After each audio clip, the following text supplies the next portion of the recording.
అందరికీ నమస్కారం. India sisters kitchen తెలుగుకి స్వాగతం. మేము మీ లతాను, అమ్మును. ఈ రోజు ఏం చేయబోతాం? ఈరోజు కందగడ్డ మజ్జిగ పులుసు చేస్తాం. చాలా ఈజీగా డిఫరెంట్గా చేసే ఈ కందగడ్డ మజ్జిగ పులుసు వేడి అన్నంతో తినడానికి చాలా బాగుంటుంది. అది ఎలా చేసేదని చూస్తాం రండి. అంతకు ముందుగా ఇండియా సిస్టర్స్ కిచెన్ ఛానల్ని సబ్స్క్రైబ్ చేసి పెట్టుకోండి. పక్కన ఉన్న బెల్ ఐకాన్ని ప్రెస్ చేసుకోండి. అప్పుడుదా మేము వేసే వీడియోస్ని అప్పటికప్పుడే చూడొచ్చు.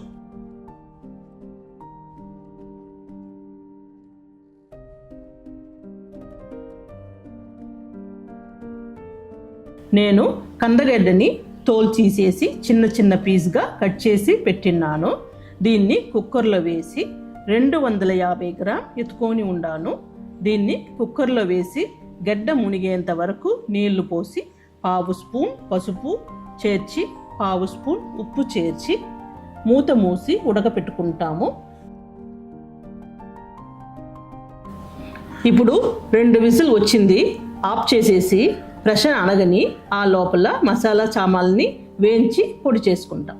ఇప్పుడు స్టవ్ ఆన్ చేసి కడాయి పెట్టి అందులో 1 టీ స్పూన్ నూనె వేసి 2 టేబుల్ స్పూన్ ధనియాలు, 1/2 టీ స్పూన్ మిరియాలు, 1/2 టీ స్పూన్ మెంతులు, 4 ఎండుమిరపకాయలు, 1/2 టీ స్పూన్ ఇంగువ చేర్చి వేయించుకుంటాం. ఇప్పుడు వేయించి అయ్యింది. చాలా సేపు వేయించాల్సింది వద్దు, లైట్గా వేయించితే చాలు. ఇప్పుడు దీన్ని ఒక ప్లేట్లో వేసి ఆరబెట్టుకుంటాం. మసాలా సామాన్లు ఆరే వాళ్ళకు మనము ఒక 4 పచ్చిమిర్చి, 4 టేబుల్ స్పూన్ టెంకాయ తురుము చేర్చి బాగా రుబ్బి ఎత్తుకుంటాం. దీంతో 2 టీ స్పూన్ ఉప్పు చేర్చి 1/2 టీ స్పూన్ పసుపు చేర్చి బాగా నైసుగా రుబ్బుకుంటాం. ఉడకబెట్టిన కందగడ్డని బాగా పిసుక్కుంటాం. 1/2 లీటర్ పెరుగుని మజ్జిగ చేసింటాను. అందులో పొడి చేసిన మసాలా, రుబ్బుకున్న టెంకాయ, పచ్చిమిర్చి,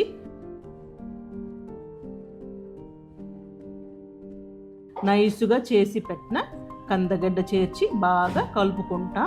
చాలా తిక్కుగా ఉంది. ఇందులో కొంచెం నీళ్లు చేసి కలుపుకుంటాం.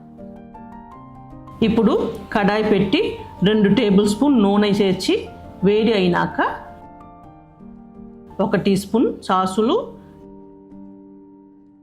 2 ఎండుమిర్చి, కొంచెం కరివేపాకు చేర్చి తాలింపు పెట్టుకుంటాం.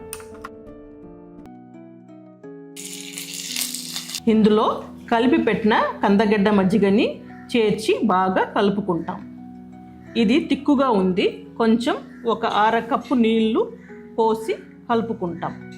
ఎందుకంటే చాలా తిక్కుగా ఉంటే బాగా ఉండదు. మీరు ఎంత తిక్కుగా కావాలనో అంత నీళ్లు పోసి కలుపుకోండి. బాగా కలిపి కొద్దిగా కొత్తమల్లి వేసి ఉప్పు చూసుకోండి. మాకు సరిగా ఉంది, మీకు చాలేదంటే కొంచెం వేసుకోండి. అంతదా ఇప్పుడు దింపేస్తాము. చాలు. సూపర్ అయిన కందగడ్డ మజ్జిగ పులుసు రెడీ అయ్యింది. ఇదేలాగా మీ ఇంట్లో చేసి చూసి ఎలా ఉందని కమెంట్స్లో చెప్పండి. ఈ వీడియో మీకు నచ్చింటే లైక్ చేయండి, షేర్ చేయండి, కమెంట్ చేయండి. ఇదేలాగా ఇంకొక ఇంట్రెస్టింగ్ అయిన రెసిపీతో నెక్స్ట్ వీడియోలో చూస్తాం. Thank you.